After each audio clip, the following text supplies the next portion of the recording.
Good night. We are here today with Chris Anderson. Many of you guys probably know him from the Amazon FBA groups, and lately having more presence on the Merch by Amazon groups.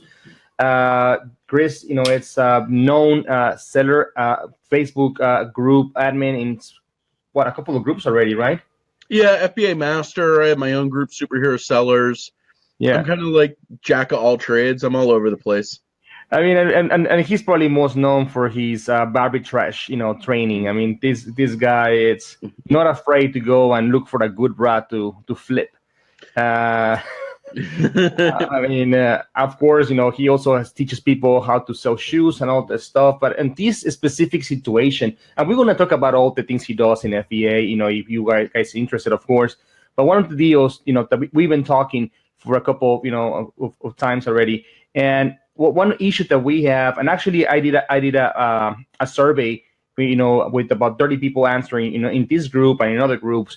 A lot of people have issues with time management. It seems that it's a big issue, in the Merch by Amazon print-on-demand industry. That people on the FBA side of Amazon business have already started to master how to, administer their time. And Chris is an expert on that topic. I mean, this guy has developed, ways for him to to run shop. I mean, he even has his now, employees working for him and stuff like that, where he's becoming an expert in the topic, even at his young age. And I think he will bring a lot of value to, the conversation. I know a lot of you are interested on learning how to, manage your time. And I think he is the best choice for this, at this point, to bring on the table. And I will let you guys introduce yourself. Yeah, well, I'm Chris Anderson. I mean, some people, I like to pretend a lot of people know who I am, maybe not. And I've been doing FBA now for, this is either my third or my fourth Q4. I'm 30 years old. You said at a young age, I'm 30, so I'm actually kind of old. I guess I just got a baby face, but You're older. Oh yeah, I thought you were younger. I'm sorry. yeah, no, it's fine. But I've been in e-commerce literally for half my life. I've been doing since I was 15 years old. I got an eBay account and a PayPal account, and I wanted to buy things, and I didn't have money to buy things, so I started, buying stuff at yard sales, and I was real big into collecting rock and roll memorabilia. So I had a pretty sweet collection of like Nirvana memorabilia and stuff like that, real rare punk albums, crap like that. But that was what I got started with. So like, as I moved along, like I've been successful, I've been unsuccessful. I had a whole jewelry career that I kind of walked away from to do FBA. And one of the things, when I talk about time management, when I'm talking about this issue, ultimately, this is probably the most important business issue that anybody runs into. Everybody focuses on the bottom line. They say, "Oh, I want to make more money. I want to make more money." And I understand that. That's definitely what I want to do. But I don't want to make more money. I want to make more freedom for myself. And I think that the merch model, I'm still doing FBA. I do have a merch account. I'm actually still the bottom tier. I don't do a lot of merch. But I've done, helping other people with merch and stuff like that. I think that merch is the model that you can start to get that freedom from, because you don't have to, with FBA, I do have to consistently have stuff going into Amazon. And I think it's a better model than the eBay model, but I don't think that I think that merch is better than FBA, but FBA is better than merchant fulfillment on Amazon or any sort of fulfillment scheme that you may do. So so that's why I do like the concept of merch so much. Yeah, I mean, and there are different concepts, of course. I mean, I do both. I started in FBA, and then, like many of us, we saw the opportunity to jump into merch, and we saw merch as we saw FBA. We started, with competing with pricing and stuff like that, and we approach it differently. As many other people do that came from nowhere, or came from other industries, and having control on FBA is a whole different than having control on merch by Amazon. It's very different. For me, I have all my tools already. I have integrations that I can use, scan, and I can control my inventory. I can, keep my pricing. I can use pretty much know exactly right now if I'm making or losing money because, I pay all these inventory labs and I pay all these other tools. And it makes it so easy for somebody like me that is very disorganized. You guys right now see my desk, you will probably puke. But when it comes to merch by Amazon, it's like, okay, or print on demand in general, we get this design and we're like, okay, now what do we do with this design? Do we upload it? And then how do we scale it? How do we keep track on where we are? How do we keep track, is this actually a design that I really want to invest my time on? Have I actually sold any of these design? It's very difficult. We don't have SKUs. We don't have things like that we can keep track of. We don't know if, do I want to invest time uploading this design in 3 different platforms, if it has never even sold one on one of the other platforms. These are things that, you don't really think when you are just doing, tier 20, tier 100. But once you get to the tier 1000, tier 2000, you have all these successful designs, these ones that barely make it, and these ones that never sold, and you're like, okay, how much have I actually spent on this inventory? How much is my business actually costing me? Am I actually making money on this? And how do I scale is when it becomes a nightmare for most people, and that's where we need to find a solution because a lot of people are starting to feel the frustration, of the situation. What I have done with my merch account, and although my merch account is small, I've been using Redbubble and I've been using a couple other print-on-demands that it took me forever to get merch. So when I started to see, hey Tyler, when I started to see oh man, webinar's over. It's going downhill. They just let anybody in. Tyler Nelson, by the way, he's he's my business partner for my coaching and consulting. He's he's a young man. He's 23 or 22 or something. Just super wise beyond his years. But what I've been working on with all of my shirts are based on the same dumb joke. Okay, it's different permutations of the same joke. And what I've been doing that I don't really see a lot of people doing, and maybe I'm wrong in saying this with merch, but I've kind of started a brand around the joke. Okay. And what I'm doing, that's allowing me to segment and segregate my designs into, let's just say it's cats. Okay. All of my cat shirts. Okay. All of my dog shirts, and, make a website. You could make a website, you can make Shopify, WordPress, whatever you want to do, and then start to build social media around that. And I think that when you start to segment and break things down that way, it gets a lot easier to look at it as an overall sub-segment than this large segment. When it comes like to FBA, I'm selling hundreds of items a day. Okay.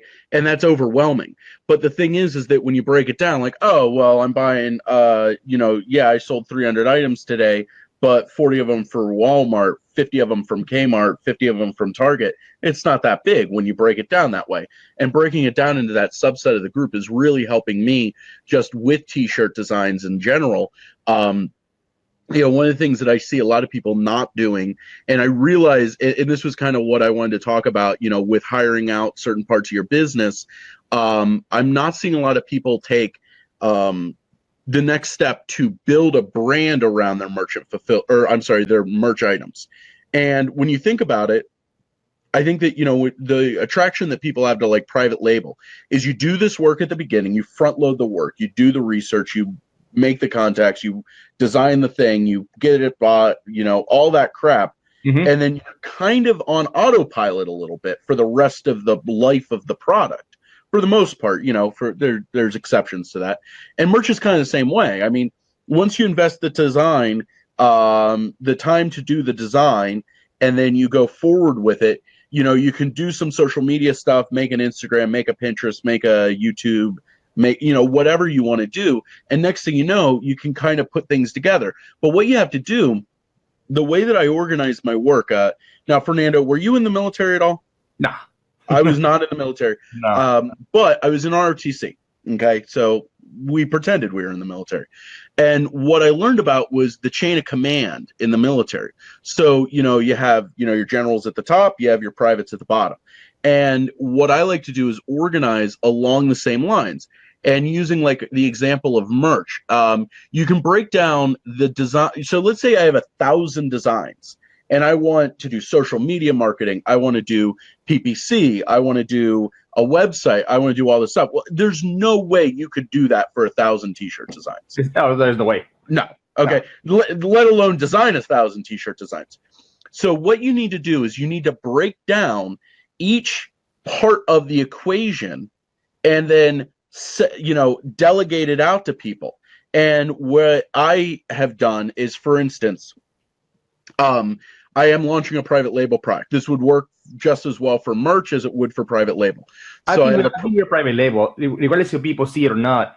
We are private label. It's our own product, and we have no competition with it. And it's what I'm telling people. You need to see it as a private label. You need to brand it. A lot of people have all these, made-up brands for every single shirt, and they have no identity. And later on, they're gonna regret it because it's gonna become a branding industry. And you need to start treating it as a private label. That's what I say. That people that come from the FBA world, we see it a little different because we see it as a private label. We see it as a branding opportunity. We see it as later on we can actually outsource it to somebody to produce it for cheaper than merch. And now we can have 100 of these shirts in FBA for cheaper and with better margins. We see it as an opportunity. And that's why I thought it was good. But I'm sorry, I interrupted. You were saying. No, that's okay. Here's an actual thing. I've been watching somebody. That's my dad, by the way. Thank you. So I've been watching somebody and consulting with somebody that's a merch seller.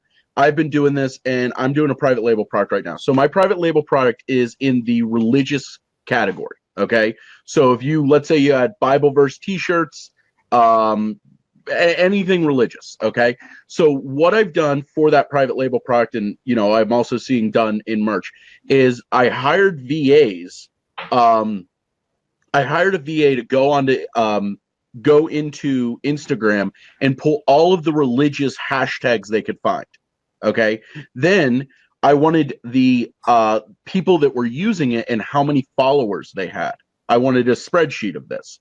Now that is super boring work. I don't want to do it. One of the first things that I think you got to do to really be successful is you have to figure out what your time's worth. My time, I like to consider that my time's worth $120 an hour. I don't ever make $120 an hour. I mean, sometimes I do, but once you get that in your mind, and whatever that number is it $60 an hour, whatever, really, I think that you should, effectively, I do really make about $60 an hour when I'm working. However, by putting the seed in my mind that it should be worth double, it allows me to conceptualize it a little bit better. So the thing is do I want to sit there for $120 an hour and make spreadsheets and do data entry? No. Do I want to hire somebody for $3 an hour to do it? Yes. Okay. And then I can set that up. And where I came into that, chain of command thing is I'm the general. So I get this data and I can then see these quotes, these hashtags that are available. And then I can see what's popular. And then I can say, oh, this Bible quote is a very popular Bible quote. This hashtag, this concept is very popular. And then I can go to my designers and start to get these designs made that fall into that. All of that is not very labor intensive. It's, hours and hours of work to get these hashtags. It's hours and hours of work to do the designs. But there I am at the top, and I'm like input, output, right in. And then it's a cycle because I find these designs. I can, use them. I'm the linchpin, get them designed, and then use the data to further advertise them. And I agree with you with about setting yourself an hourly rate. For example, me, I set myself at $80 an hour. And that's what I stopped designing. That's what I actually outsource my designing now. Because, I do some stuff and make merch because I can pop, things in minutes. But other than that, I know that I take, for example, 15 minutes to do a design, a mediocre to middle design in 15 minutes. That's 4 designs. At $80, that's $80, $20 per design.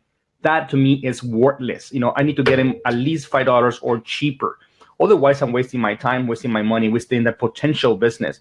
And that's how you need to What start. tier are you at, Fernando? Was that What your 1,000 tier, right? 2,000? Whoa, big baller over here. I should How get many? 4, but I don't have that many designs. I don't actually. I think I'm gonna get stuck at 2 for a long time because I don't plan to get to 4,000. What's your daily upload? It's not economically efficient. What's your daily upload? I think I'm at 20. Something like that. I mean, man, just thinking about that way, that would, if you're doing 15 minutes of design, I mean, you'd be looking at 5 hours a day of just doing graphic design. Like, it's a bit labor intensive. I don't. It's been a while since I uploaded every single one that I have to. I mean, right now I'm just putting whatever I can, whatever sticks to the wall because it's Q4. But otherwise, I just wouldn't. To me, I started noticing that about 30-40% of my designs don't sell, and I'm paying money for that. So I'm starting to go more towards getting quality designs than getting volume designs. It's starting to be it's starting to become cost inefficient, and also we're getting new products. And every product is going to be a listing, and you don't get more listings. You don't get more of like for example, you're in tier 2,000. If they were right now to give me hoodies, I have to upload regular shirt, premium shirt, long sleeve shirt, and and hoodies. Of the 2,000, technically speaking, I only have 500 slots now. I don't need 2,000 designs anymore. I need 500. And if they were to add me mugs and they don't tear me up, now I have 300. It's 330 slots available, for that design to put in different products. So now I'm starting to change my mentality and say, forget about all these crappy quality designs. I need to create a brand, and I need to create quality, because now I have to spread in all different products. So I'm starting to backtrack, my steps. But that's a whole different topic for another different day. No, but it's a good point, and I think that I listened when I was at Scan Power. I was listening to Kyle Wright and his partner talk about stuff, and those guys are real smart. But they're kind of talking about just uploading the max every day. And I don't really know that I really like that model, just because I would rather, I mean, all of my designs are very, very simple. Okay. They're very basic. I know that there's way better graphic designers than I am. Okay. That are better at it, but mine are simple, but they're quality, and they fill in my niche, very nicely. So that's something that, you are right. I think that quality is much, much more important than quantity. Yeah, I mean, when I was used with the idea that I'm like, okay, I'm gonna price at $11 and $11.47, I think is what I was pricing, and I said I'm gonna sell one as soon as possible, so I don't have to worry about that one anymore. And I will sell it, right, and then it will stay stuck in there, and then I raise the price. Then I have to spend time to raise the price 2 or 3 times. And that's like 2-3 minutes of my time per every time I uploaded, raise the price. And then, if never sold, and then I have to be tracking the ones that never sold again to remove them because I needed the slot for something else. So I'm starting to say, it's time to be more efficient with my time. If I'm going to upload something, it's because I don't have a crystal ball to say this is going to sell. But I have to feel certain that this has actually a potential. I mean, I have uploaded many shirts that I'm like, let's see if this sticks. It comes from my designer, and I'm like, well, it's not what I had in mind, but maybe it'll sell. Half of them sell, half of them don't. But it's a gut feeling situation, and the ones that I know they're going to sell, you always sell.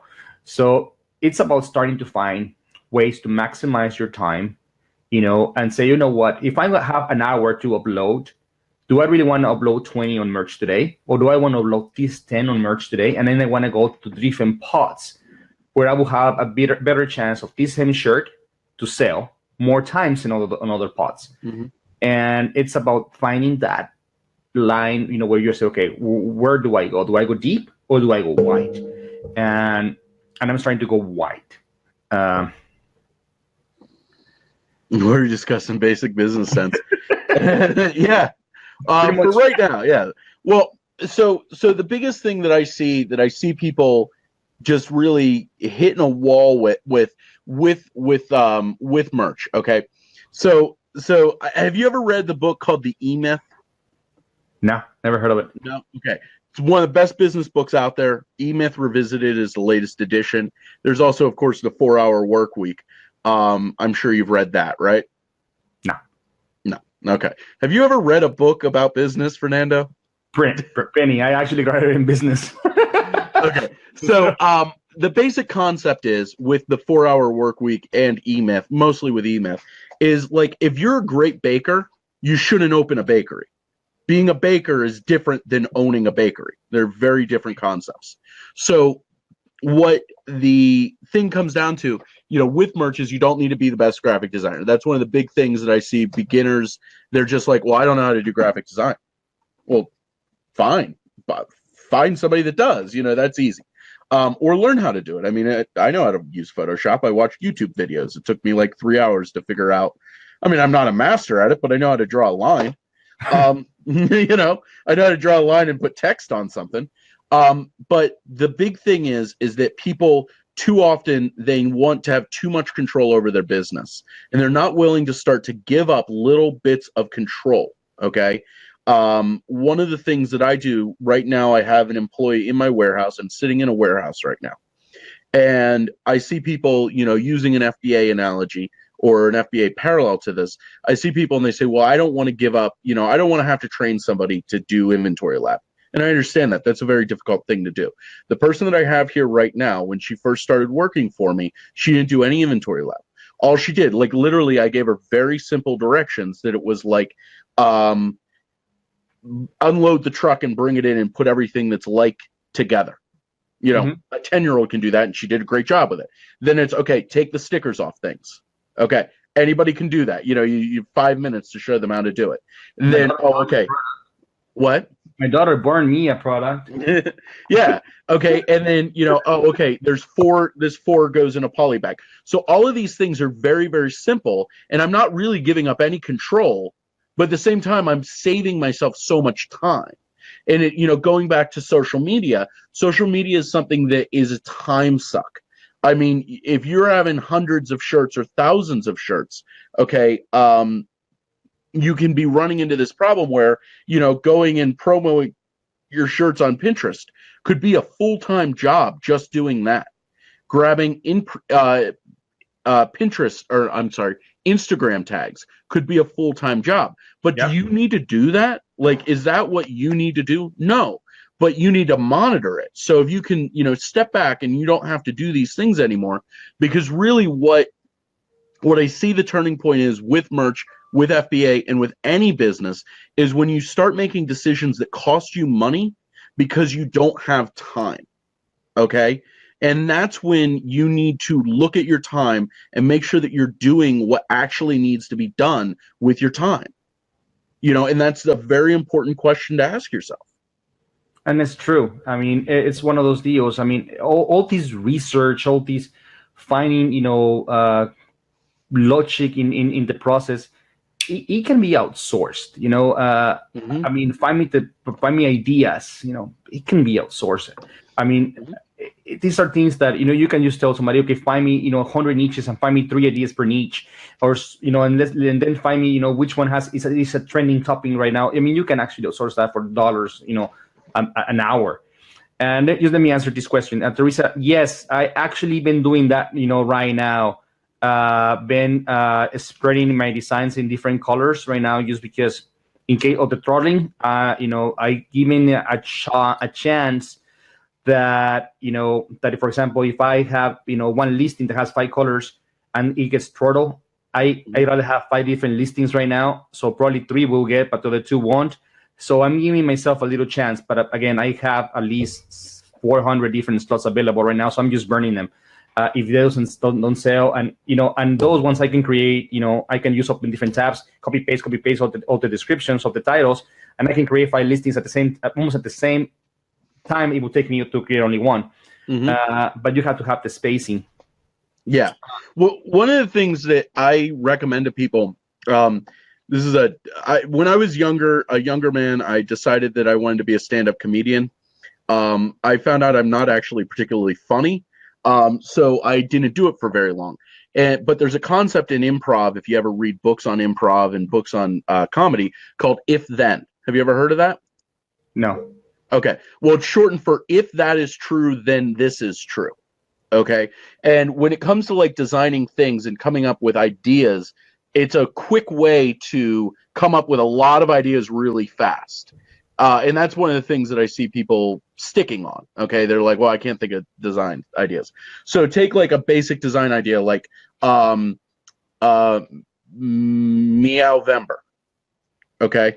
Meowvember. Okay. So instead of November, it's Meowvember. You put Meowvember, you have a picture of a cat. Okay. That's a shirt design. I mean, it's dumb, but it's a It actually, design. but yeah. Somebody would probably buy that, maybe. Okay. So if that works, then, okay. So let's say I upload Meowvember. Okay. And, okay, oh, Rachel Pearson. Hey. So, okay. So I upload Meowvember and I sell it. Crap, what do I do now? Okay, well, then I could have Meow-unday, like Meow-end-day, like Monday. Like, you could do I hate Meow-days. I don't know, maybe that doesn't work. But you could come up with these rapid ideas very quickly. And when I was saying, like, about t-shirt design, almost all of my designs are the same joke, but different ways, different presentations of literally the exact formula of a joke. I mean, it's a real dumb joke, but people think it's funny. And it's just different, and but then when I'm coming up with like these designs and, people run out of time to come up with ideas and they don't, are having this problem. That's one of the things that's like really supercharged me, just coming up with quick ideas that I can communicate to a graphic designer or to somebody else. Do this. And that is actually, so, I mean, it's I won't say it's common, but it's people do it. Like, for example, you get, okay, I want to do as many unicorn shirt as I want, and I love the unicorn, example because it works so well in so many cases. And I said, okay, I don't want to do the typical unicorn shirt, right? I want to do something different. So let's say I want to fuse my unicorn with as many animals as I can. Caricorn, pandacorn, horsicorn. And then you have a horse with Wait, I think a horsey-corn is a unicorn. You have a panda with a horn, panda with a horse with a horn is a unicorn. So you have a horse with a horn that's like a unicorn. Okay. But it's about mixing. You get two different animals, and you say, okay, let's just match them together and let's see what comes out. And now you have something original, and and you go to the whole animal kingdom, and then you find the cutest animals, of course, because you're not gonna put a skunky corn. Well, probably somebody will buy that. No, skunks are really adorable. Possum corn, kanga corn. I mean, who knows? But we're just throwing out merch ideas tonight. And and you can just give the designer, say, hey, here's a list of 100 corns, and just make your designs. Yeah. But see that communication is very vital. And when it comes to the time management, I think so many people are not spending the time to literally just sit there. And I mean, you literally can watch a TV show and there's a joke in a TV show and you can say to yourself, well, if that's funny, then this is funny. Mm-hmm. And start to improv together ideas. And that's like where, what I like to do in my FBA business and shirts or anything is I like the brand to be my idea. I don't like other people to touch my brand to come up with the idea of my products, but to actually come up with the execution, I have no problem with outsourcing that. So if I'm giving up idea time to work on if I'm giving up idea time to work on getting social media crap, I'm losing money because I'm not doing what makes my brands mine. Yeah. I mean, and there are so many basics, like keywording, finding the right keywords. I hate it. I hate keywording. It's my weak point. And I know if I was better at keywording, I mean, even in my course, I tell people this is my weakness, but because I am very linear thinking, I'm very logical type of person. And you give me, for example, again, with the unicorn shirt, I mean, the only way I will find a unicorn shirt is by typing unicorn shirt. I won't think about any other way to find unicorn shirt. So when I go to keyword, I say unicorn shirt, and my merch, listings have unicorn shirt. It's cute unicorn shirt, unicorn gift. and then I'm like, I'm out. And and there's people that can find, like 30, 40 freaking different words to say things like that. And that's something that I'm like, okay, that's something I need to outsource, and that's something that I'm actually hiring somebody, in January, to start doing that for me. I will do the uploading. I don't want people touching my merch by Amazon account, but I will make him create my listing so I can use copy paste and be done with that, because to me it's something that is just too time consuming. My mind doesn't work there. It's a weakness of mine. And for you to try to abuse your time doing something that you are weak at is a waste completely of opportunity. It is. It is. One of the things, though, that I would really, really suggest is, with major exceptions such as accounting, lawyers, people like that, I would recommend to never outsource something that you don't know how to do. Okay. People, in the FBA world, they're like, oh, I want to hire somebody right away to do online shopping for me. I want to hire somebody right away to come up with designs for me. Well, that's not a good idea, because you don't know if they're doing a good job or not. Now, when it comes to graphic design, that's a little bit different, because everybody can do graphic design, even if all you literally do is take a cocktail napkin, with a ring on it from your drink and lipstick on it, and you draw a unicorn, you draw a frogicorn, and it's a dumb frog with a horn on it. You're a graphic designer at that point. You know how to do graphic design. Everybody can. Okay, so you can outsource that. It falls into that. But when it comes to keywords, if you don't have the basic concept of keywords, you should not outsource it to somebody. You should work on it until you understand it. I understand them. And if I get them, I know if they are good or bad, but I don't think them when I'm trying to do them. So for me, it will be different. But it will be something that I will hire somebody that says, okay, first of all, I need to have very good use of the English language. I'm not going to hire somebody that's going to say, stuff like, me love you so much. And that's not going to work. Nobody's going to, and I don't mean to be racist or anything, but I want to have to hire somebody that speaks the perfect language and has some experience, No one of those that show in the FBA group saying I'm an SEO expert and they cannot even type their name correctly.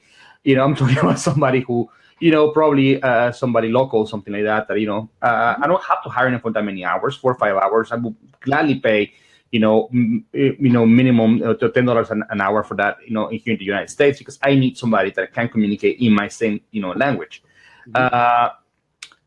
Just talking away of my unicorn hybrids. Okay, can you answer this question? What's the question? I just put it in the screen. You don't see it? What are some tools that each of you use to help in areas that you fall short of, other than outsourcing? What are any tools you recommend? Do you want to answer this first, or you want me to answer it, Don? Go ahead. Or Fernando? Okay. So one of the tools that I would recommend using, that I was about to bring up, that Fernando's talking about, keywording tools. So I do outsource some of my keyword work and a lot of my writing work. One of my best friends from high school and college she has a master's degree in creative writing. Okay. And she's very, very good at, when you talk about unicorns, she probably knows a million words for unicorns, how to describe them, and she just has a mind for it. Okay, I don't. So I do. Now, of course, you said, well, without saying outsource it, and I just said I outsource it. But one of the best tools that you can use is the Google Keywords tool. You need a Google AdWords account. Do you have a Google AdWords account, Fernando? I do. Okay. I use it for blogging, though.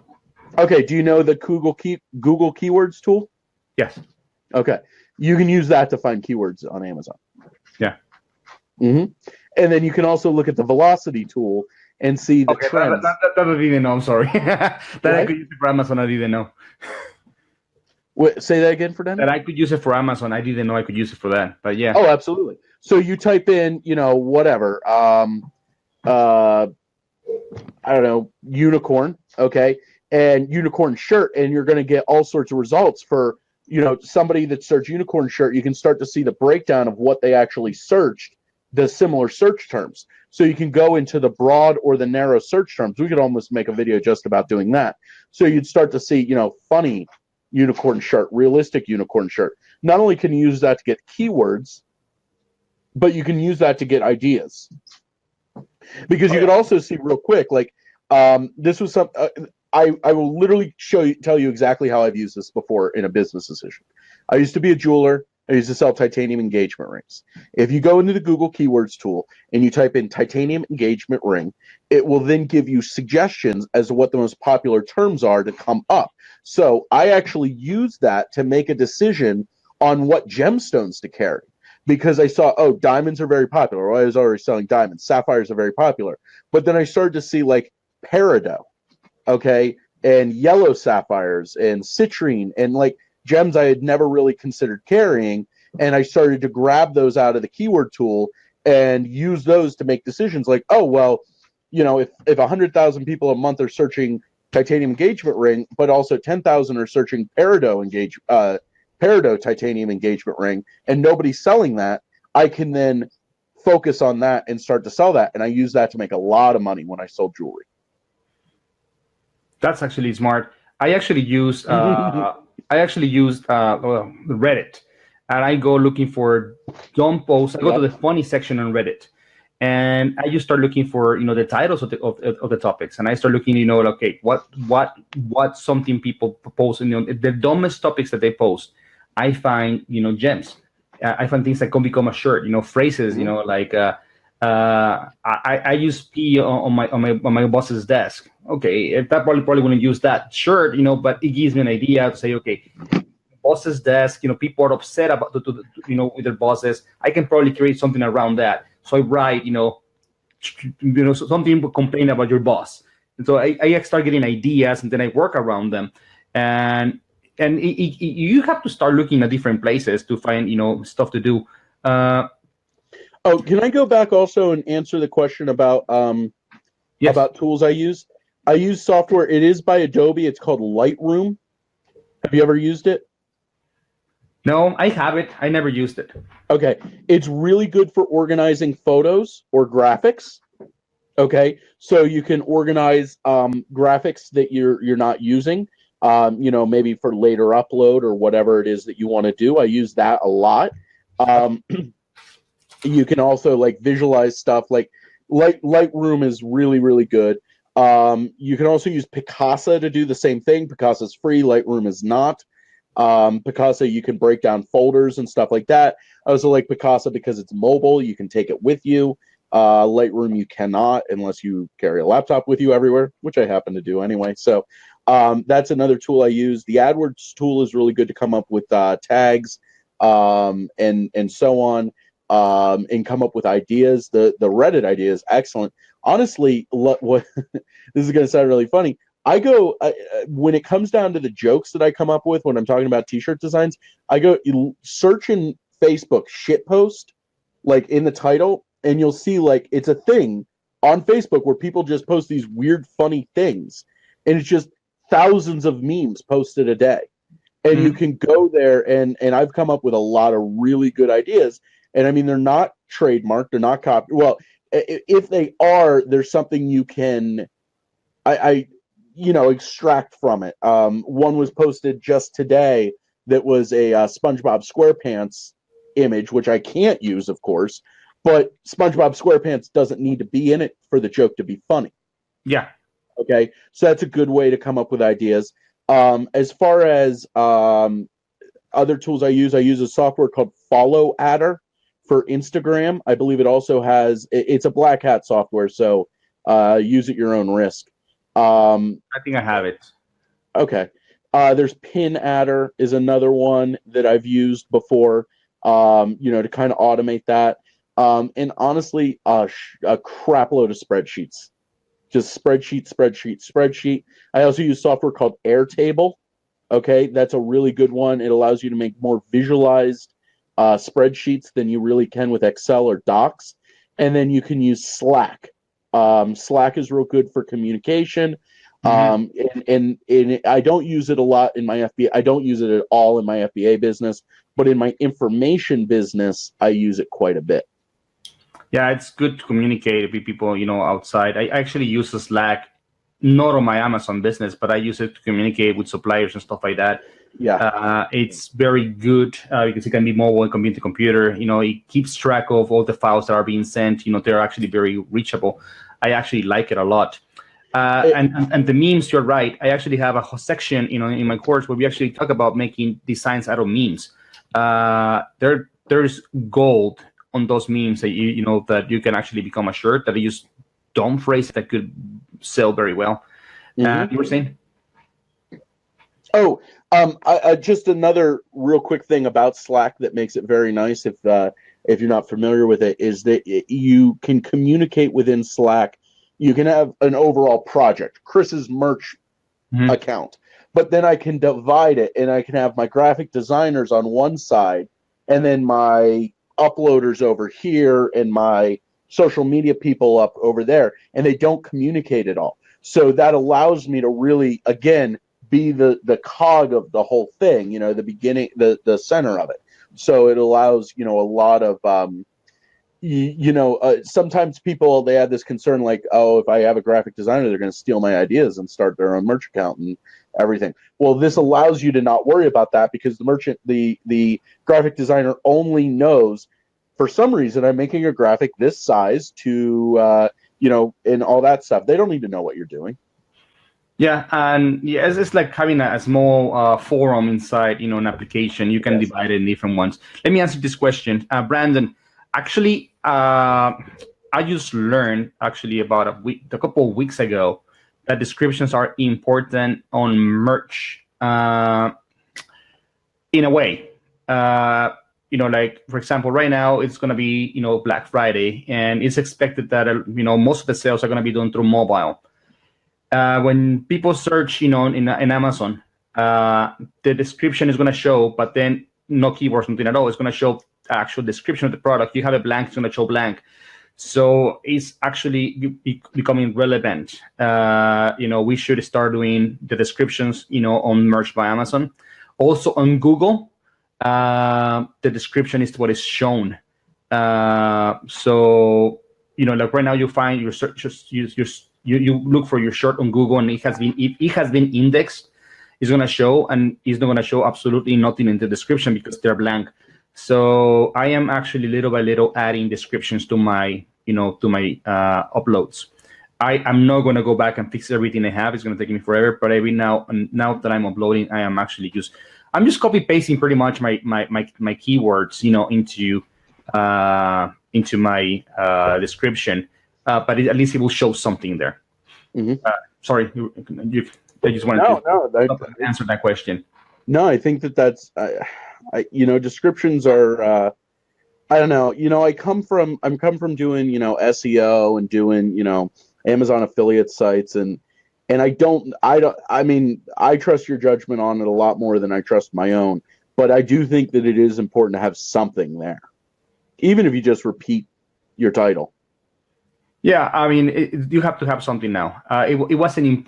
We always thought it wasn't important, but apparently it is. It is. And now that people do, online shopping, especially mobile shopping, is becoming more and more important.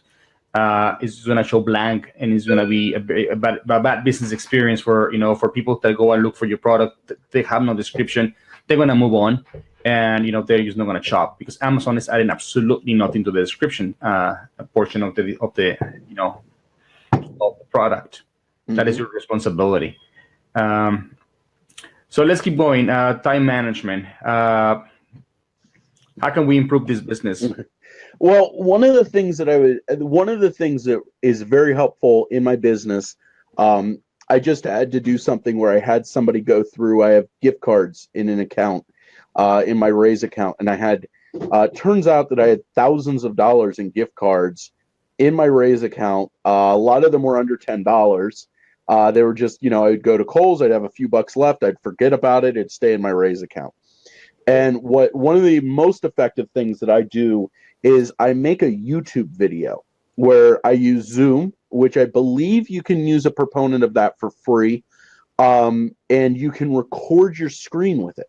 Yes. So what I do is I record me doing the task. So, for instance, I gave the person the login for my Raise account.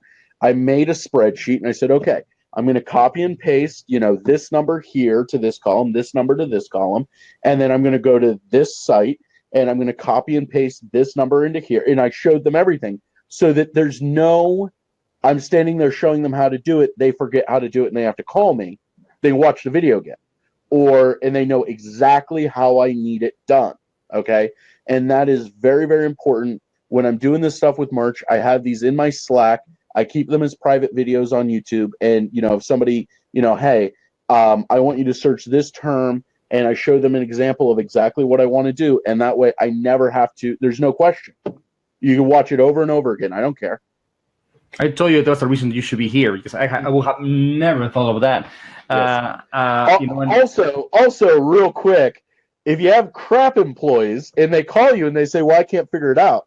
And you say, well, did you watch the video? And they say, yeah, I watched the video. I can't figure it out.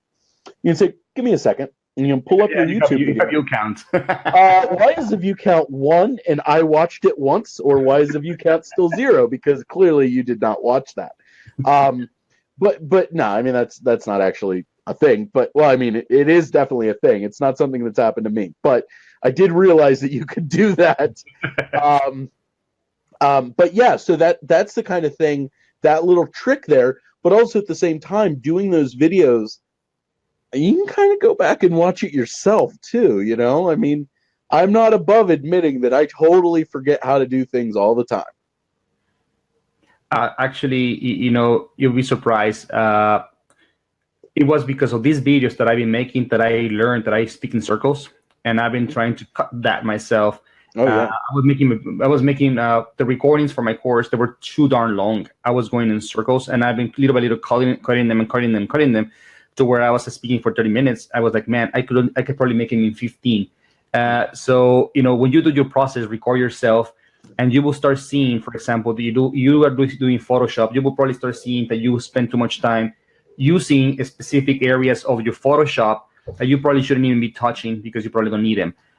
Because there are shortcuts that you could probably use. Click on a shortcut that is in your right side, or you can probably create a shortcut yourself, just by dragging something, and then you just have to click that instead of going to the control panels and doing the keywords. Record yourself, and you will find a lot of areas of opportunity where you can correct yourself, and it's going to save you a lot of time in the long run. One of the biggest time savers is that I don't use Photoshop anymore. I use Inkscape. Okay. Photoshop is not meant to be used for graphic design. It's meant to be used for photo editing.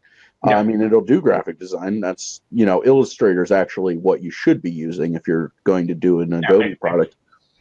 But Inkscape is much, much more basic. But I mean, I've not run into unless you're doing like real complicated gradients, which you shouldn't be doing on a t-shirt anyway. Inkscape will do pretty much anything you want to do.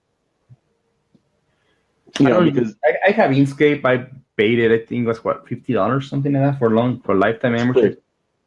No, oh yeah, you're talking about the free one. I'm talking about the one that comes from Apple, from Macintosh. That's what, like $50. But yeah, I have never used Inkscape. I know how to use Illustrator, but as I said, it's time consuming. I don't need to do it. And if I'm going to do something very, very complicated that requires a graphic, I don't have the knowledge for me to do it that complicated. Those ones I outsource.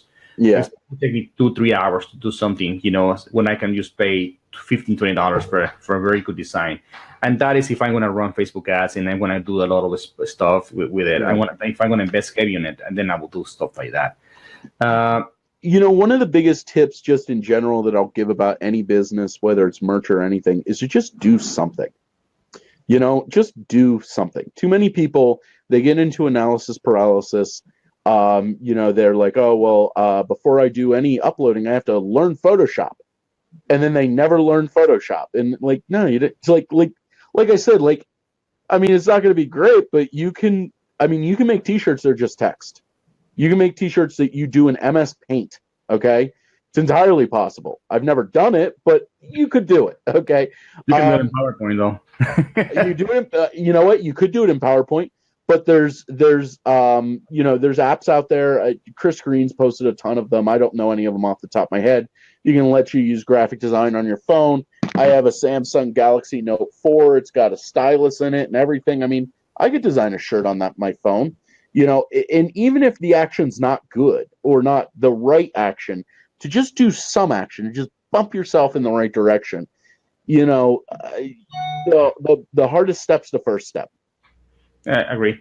That's and I think everybody has been a victim of that, at some point, in or another. I mean, if you ask me, when I started, when I left the oil and gas industry and I came, to Amazon FBA, I never thought in my life when I was doing contract negotiations, for an oil and gas institution, negotiating millions of dollars, in contract, that I was going to be having a live event show at 9 p.m. on a Thursday, 3 years later. It just doesn't, things doesn't happen, without taking action. I used to say one day, I'm going to do my own business. I'm going to go, into online business. And then one day I said, I'm going to go and do my first design. And then little by little, then it's a custom, it's a chain of events that took me here. But every single event, I took action and I said, okay, let's do it. Let's do it this time. Let's do something else. Let's do something new. And before you realize, you are creating something new, and that has a lot of potential, for your business or for your career or as motivational in your life. But you got to take action. Some of the best things in my life ever have come by either A, just showing up, or B, just asking, can I do it? Like, if you don't ask, the answer is no. What should we use for a shirt, Don? Take action? I think there are plenty of those. Probably thousands of those. Or let's say something I'm not seeing here, or something he said. Probably something he said. Probably something you said. What else? By the way, if somebody could design a T-shirt for me that is all of the people that do OA will know what I'm talking about. All the categories on Target, if you could take all of those and make them into a Target logo, I would wear that every day. I don't think that you can do that on merch, but I would definitely wear that. Anyway, so, I mean, to just make a step is the biggest thing. I mean, FBA, there's so many people that just want to sit there and him and haw. So many things. They just want to him and haw, and they never even make that initial step because they're afraid to fail. And the thing is, if you've ever read I know that you've never read a business book, Fernando, but there's a good business book called Fail Fast. Okay. And it's literally like, just do it, mess up, learn from it, do it again, and do it right this time, or more right. And there's been so many things that I've done that I've failed. And that's fine. There's nothing wrong with failure. I'm reading this one right now. Okay. Because right now, to me, it's something that is relevant. Not a lot to learn. Are you doing ClickFunnels? Yeah, it's the 108 proven split test winners. Yeah. It's more like it's a lot of pictures. That's the big thing. I just had to learn ClickFunnels for something I'm doing. And it took me like a couple weeks to get around to it, and I didn't want to do it, and I just, put it off. But, eventually I had to do it. So one of the big tips that I kind of wanted to give is you need to also define what you want out of your business. Yeah. Why? What? Why are you doing this? Are you doing this to be a millionaire? And if that's it, that's fine. If you want to be an FBA millionaire or a merch millionaire, do it. But then you need to say, okay, well, no, actually my goal is to, I need a new car, so I want to make $500 a month to cover my new car and car insurance. Very respectable goal. I want to buy a nicer house. So you want $5,000 for a down payment and $1,000 a month for mortgage, taxes, all that crap. Very respectable goals. And then what you need to do is work backwards from there and figure out the scale of what you need to do. Okay. And that's something, you need to, do you need 10 graphic designers on staff if you want to make $50 a month or $500 a month? No. But if you want to make $1 million a year, you probably need 10 graphic designers on staff. You know what I mean? So that will help you define the scope of your business. Somebody asked how my Redbubble sales are. They're fine. But one of the things about a lot of these, this is something that I'll talk about. So I used to sell on Etsy. You know Etsy? Yeah. Everybody here is obsessed with Etsy right now. We're obsessed with Etsy right now. You're upset with Etsy? Obsessed. I was actually banned for life from Etsy. I am person non grata on Etsy. What did you do? Years ago, I was a featured seller on Etsy. Like no joke. I went up to the Etsy headquarters. Etsy. Okay. Etsy used to be run by very different people. Okay, than who they're run to by now. And what I discussed, the reason I got kicked off was I was selling about $25,000 a month in jewelry on Etsy, and I was paying them right around $5,000 a month in fees. Okay, a lot of money, advertising, everything like that. Well, I found out when you pay $5,000 a month, they start mailing you boxes. Well, they started mailing you boxes, and what I discovered was they were taking donations, doing charity drives, and then giving it to sellers and not actually donating the items. So I'd get this box of like weird Etsy crap, and I was like, what is this? And I didn't realize what it was. It had been stuff that like had been donated and then left over, and then I kind of publicly called them out on it, and they kicked me off the site. Not a good time. They then told all of my customers to get refunds, whether or not they got my items or not. And so that was a whole thing. There was some lawyers involved in that. As far as I know, nobody that worked there then works there now. I might be slightly incorrect about that, but that was a very bad. So the thing is about, with just merch on Amazon, you have a traffic source. Amazon's your traffic source. So a lot of these other sites, you can actually make more money for the same price t-shirt. The fees are much lower. However, if you do single color t-shirts, I just saw an advertisement for $500. It was 125 single color t-shirts in mixed sizes. It was on the side of the road. I don't know if they're good, but what's that? $1.25 a shirt? Okay, so if you sell a shirt for $10 and you want to do the fulfillment yourself, you could make a lot of money that way. You'd be making really bank at that point.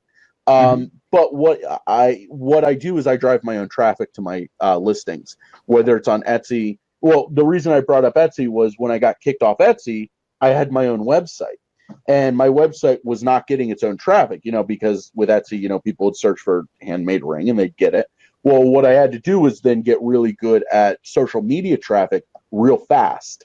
And I also then understood why Amazon takes so much of a fee, because they do that for us. Okay, so there's a big pain in the butt that we don't have to deal with. Yep. So that's it. Somebody had asked a question. Yeah, Teresa wanted to know how your Redbubble sales were. Redbubble, it's good sales. It's not merch, unless you're a very good graphic designer and you really put effort on it. You gotta really, really have something unique and aim at selling, a good number. I bring about $300 to $400, sometimes $500 a month. Of course, December is gonna be a whole different exception. It sells a lot more.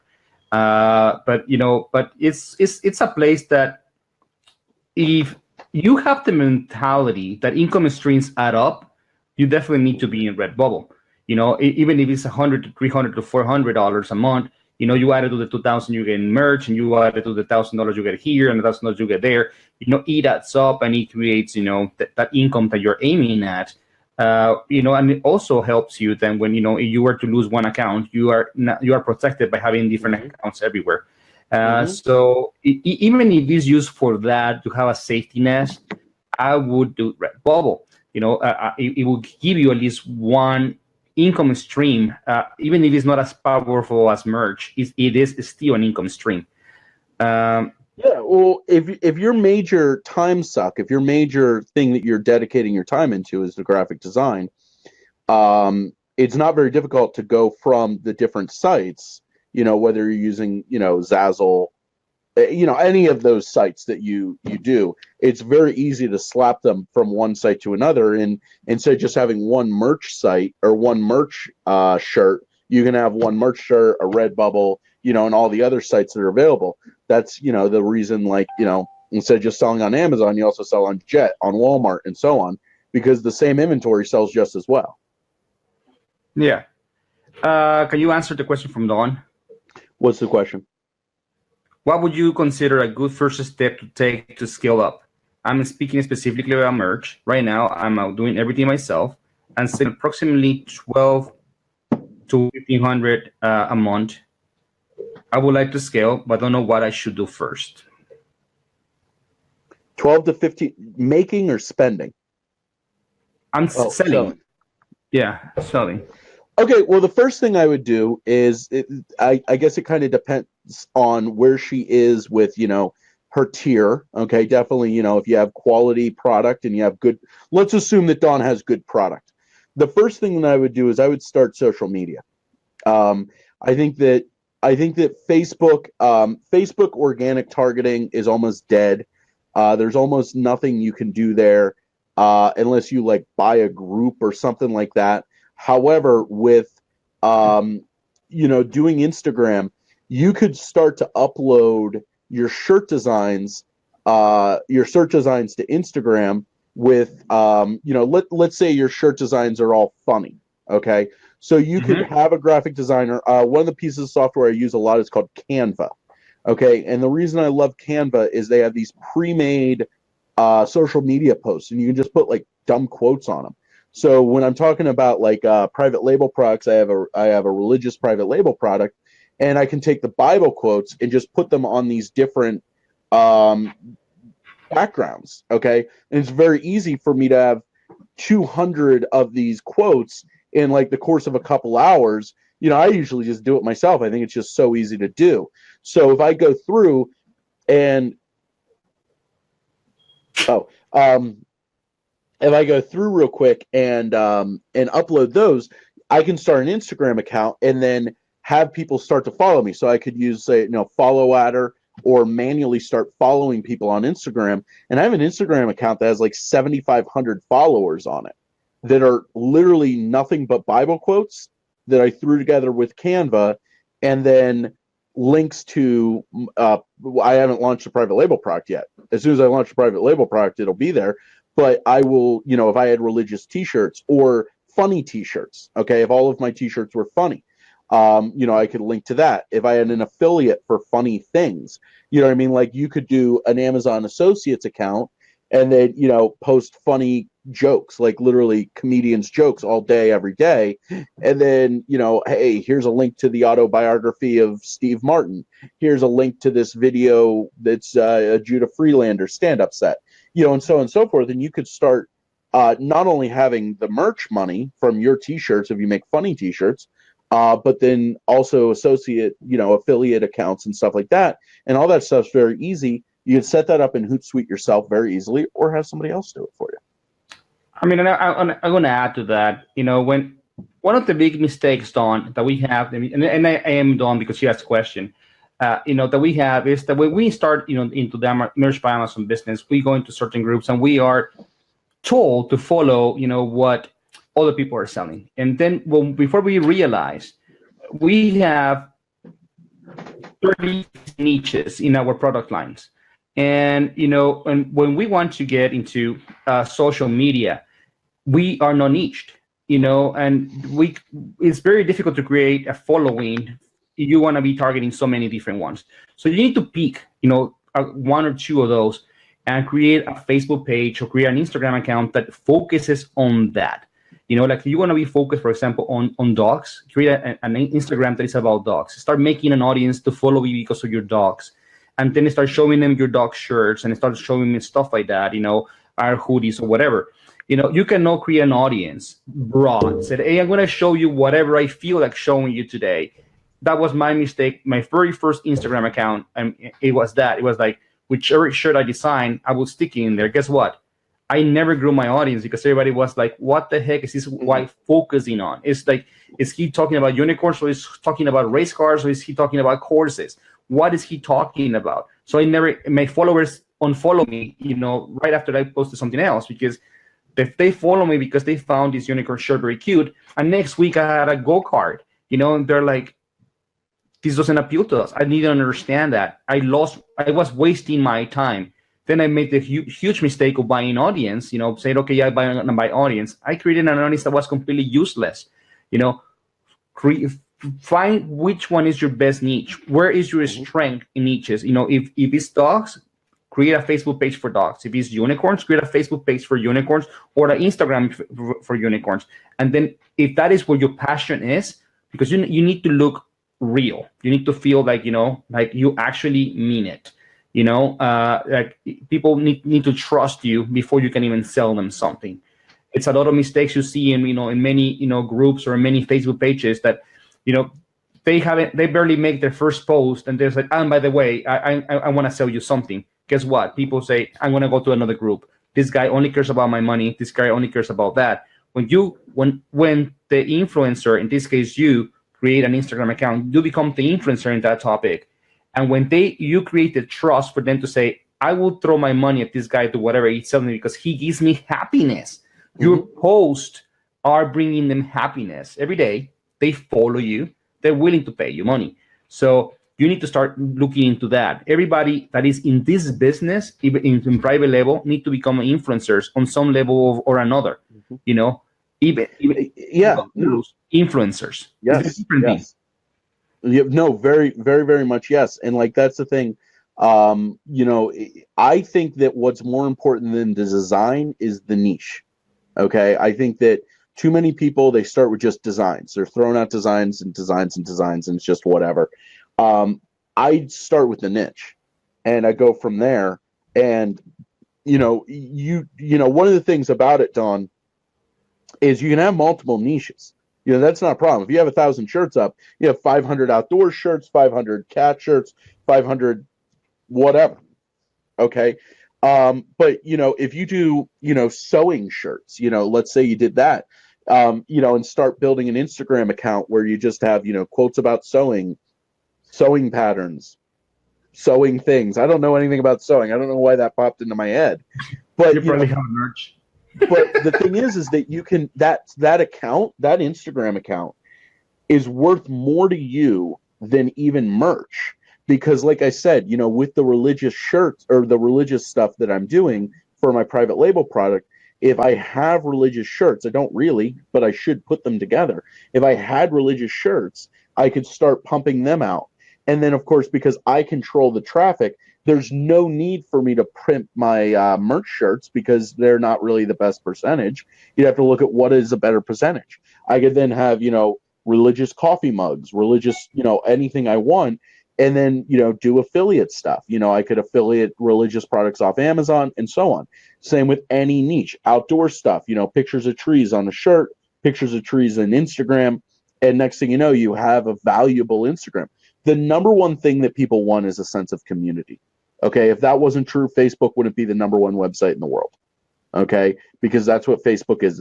It's my community, or it's everybody's community. And by providing that, you're providing people a very valuable product, and that's perfect. And one of the things that I will tell you is a very important concept in social media is if you're not paying for something, you're the product. Okay, just that simple. Okay, and if you're doing, if somebody's on Instagram, they're the product. You need to start looking at these people as product, not people. Well, that sounds terrible, but the thing is that you find a niche on Facebook or on Instagram. You find somebody that has 100,000 Facebook's likes Instagram followers, and they're a fisherman. Well, that's 100,000 people that you could potentially influence. Did Don ask another question? Yeah. Do you change your social media persona? It depends. It depends on what you're planning to do. Well, I draw a mustache on sometimes. Or your eyebrow. I mean, there's some Instagram accounts. Like for example, I have a friend who has 6,000 followers on a dog niche, and the Instagram page is not her; it's her dog. It's her actual dog. She's taking pictures of her dog every day and is posting the picture of her dog.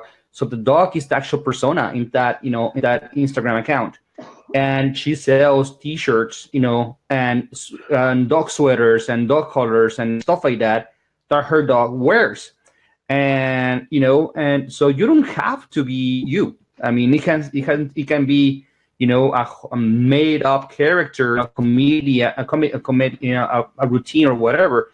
But people have to feel that sense of community. I mean, for example, Gary Vaynerchuk said actually one of his birth of the moment videos that somebody asked him that today's, the millennials are losing themselves, on social media and they're not interacting with people. And he said, actually, you're wrong. They're actually interacting with the people that they actually connect the most, and they are on Facebook or they're on Instagram because they don't have that kind of connection with the people they know in real life because they don't follow the same passions, the same desires, the same interests, but they probably find them on social media, and they're not being antisocial. They're actually being social with the people that they connect. And that's what you want to make. You want to make a connection. One of the psychological things that you can exploit is when humans don't have information, they project positive feelings onto a thing. So when that lady is, okay, that I don't know your friend, but let's assume that she's an awful person. Okay. Now she's a terrible person and she's just, everybody should hate her, but her dog, well, nobody knows the dog. So by just having her be the dog, there's no negative connotations. And then what you end up with is all of the positive connotations that you've ever had about a dog are reflected onto this dog instead of the person. And the person could be terrible or, some salesman that's just trying to sell you a t-shirt, but you have all these positive connotations of a dog. Yeah. That's pretty much what he's doing. He's a sweetheart, by the way. But yes, I know what you're saying. I understand exactly what you're saying, and it's true. I mean, and I guess your question was more because you don't want to create audience fatigue. You being in so many niches and so many different faces. So yes, I mean, you can get yourself, into different personas if that's what you want, but as long as you are real. And you keep consistency and you keep giving people what they actually want, and don't be greedy. I mean, there's people that, there is, like the right hook or whatever it's called. I always quote it wrong, but you gotta give people something, and then you ask for something back.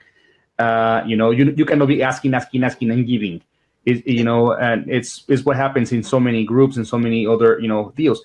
They start giving, and then they ask for one, and they get so much, they're like, ooh, money. Then they start asking, they lose themselves in the asking, and they forget about giving. And you gotta give.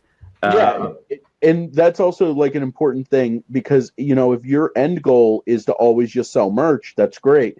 But also keep in mind, if you ever want to sell your business, it's much easier to sell a dog Instagram account than it is to sell Fernando, because I'm not Fernando. I don't want to buy your Instagram account, but I'll buy a dog Instagram account. That's a thing. You're jealous that I grow facial hair and you don't, or something? I just shaved after 3 months. I'm just messing. Let's talk a little bit about. I mean, we already got so off topic, but when you say ClickFunnels, what are you doing in ClickFunnels? I have my Q4 group that's run through ClickFunnels. I mean, you guys have seen this guy is knowledgeable, what he's talking about. And he right now has you have a Q4 group for people that have no experience in FBA, right? Yeah, I have a Q4 group for FBA sellers. So you have to be experienced or no experience, or what type of level? I have people in the group that are $1 million sellers. I have people in the group that a guy just messaged me that he just had his first $1,000 day.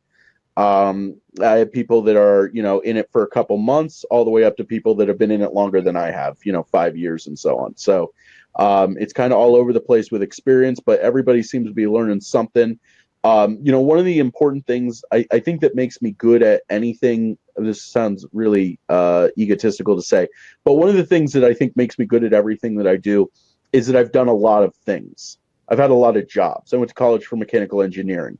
I've worked at grocery stores. I've worked at gas stations. I've, pumped gas. I've cleaned bathrooms. I've designed printing presses. I've been a jeweler. I've sold stuff on eBay. I've sold stuff on Etsy, Artfire, Amazon, all that stuff. So I have a lot of experience that, I can use to have my mind coming from different angles on things and different organizational things and different, just different tactics and stuff that a lot of people might ignore or not be aware of. And that's been something that I've used very well for myself. I mean, what exactly are you teaching in that group? Well, like what we just taught, one of the things we just talked about that we're learning about is like stacking discounts, on like doing stacking of discounts like at Kohl's. If you know how you're doing it at Kohl's, you can save like 50% at Kohl's.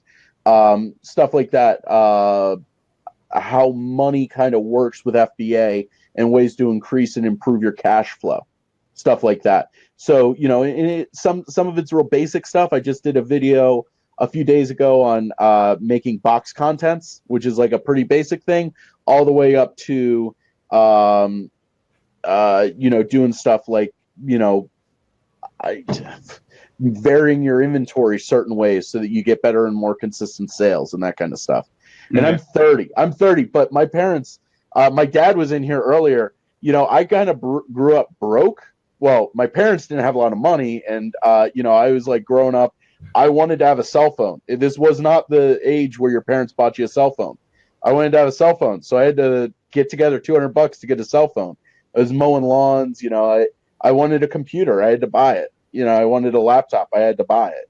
So it was important. I've had a job since I was really, my first business started when I was 12, just mowing lawns.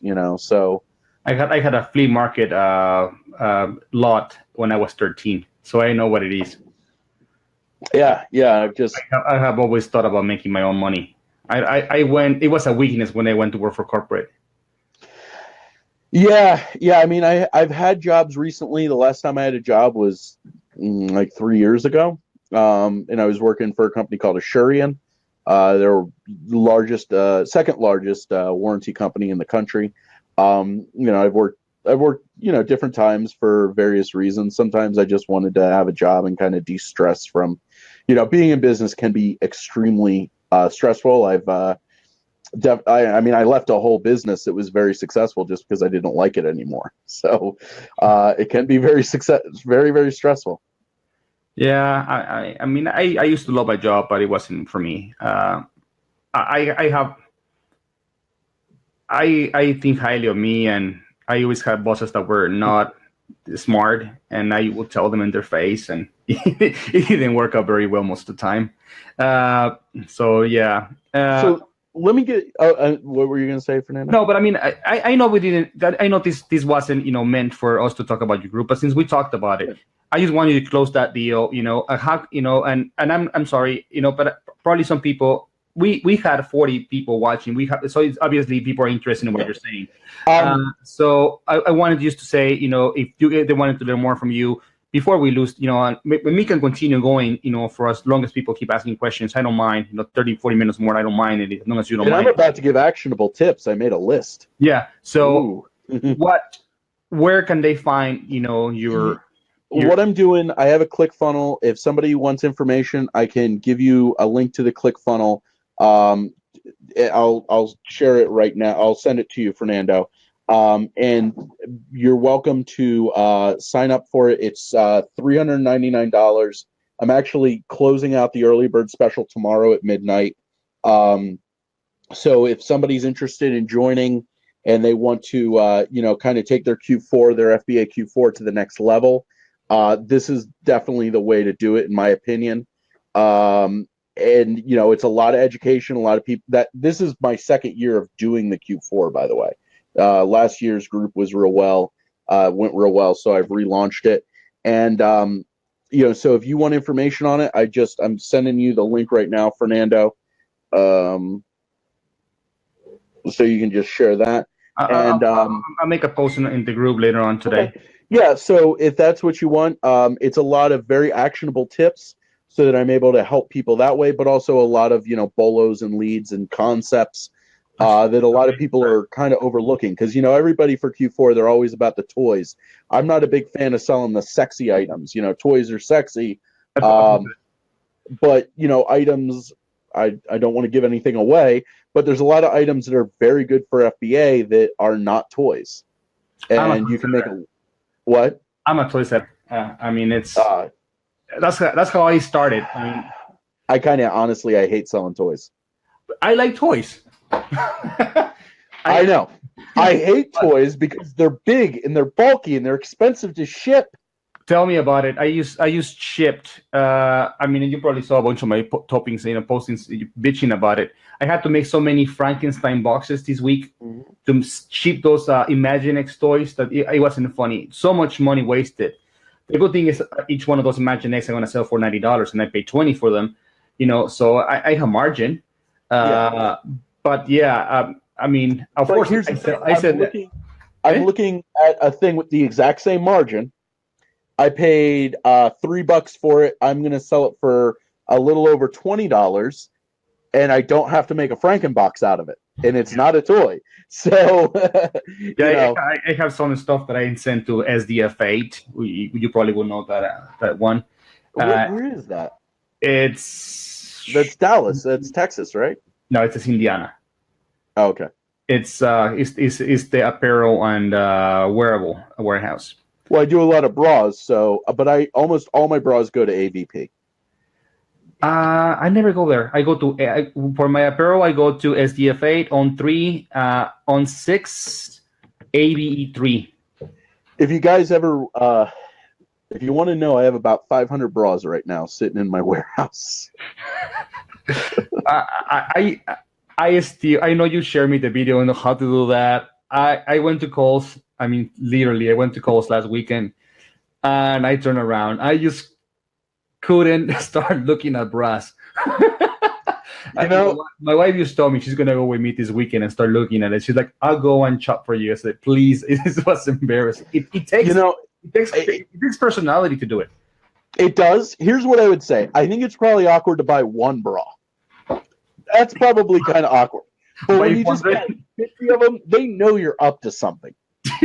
But I'm going to tell you something. I want you to watch for something, Fernando. Go with your wife and watch if you have a female cashier. This only happens with women, and it only happens if I have a lady with me. Watch for her to tell your wife that they're different sizes. Oh, yeah. I don't know. Inevitably, the cashier will look at your wife and say, these are all different sizes, right? And I don't know. It's just like a thing. Like, I don't know if she thinks that you're there for buying your girlfriend bras or something like that. And I don't know the size. I don't know, but and just something. Yeah, but there are more products. Of course, my main thing is toys. I love toys, and I understand toys. But of course, my real money makers are not toys, are in other categories. Yes. I mean, yes. I'm very deep on watches. I make a lot of money on watches, and I know people hate watches. And that opens an opportunity for me. I just found a gold mine in certain targets that I won't say that because I'm. You hear all these rings from my Amazon app while we've been talking. They have been an item that I found a target that I'm doing MFN with them. That. It's there. It's just okay. there. I got to get off here. My target closes in 20 minutes. you won't even know what it is. It's one of those deals that my daughter is the one that told me about it. And if I didn't have an 11-year-old daughter, I would have never known that product existed. And and I found it by mistake. And you know what? That's beautiful. And that goes down to the going against the grain. What does that mean? Going against the grain, when we're talking about with merch, everybody wants, they do what everybody else is doing. Oh yeah. Everybody wants to do fitness inspiration shirts. Why don't you make shirts that make fun of fit people? Because it's rude. I don't know. Well, I'm a very rude person. I mean, I'm just saying, I'm a Texan, my friend. Don't worry about it. I don't believe in rude. There's fitspirational thing. That's a big tag on Instagram. What about fatspirational, Yeah, there is one that the fat obies.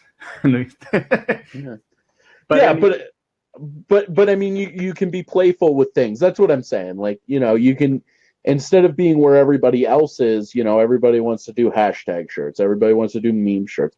Pick your own thing, and just do it.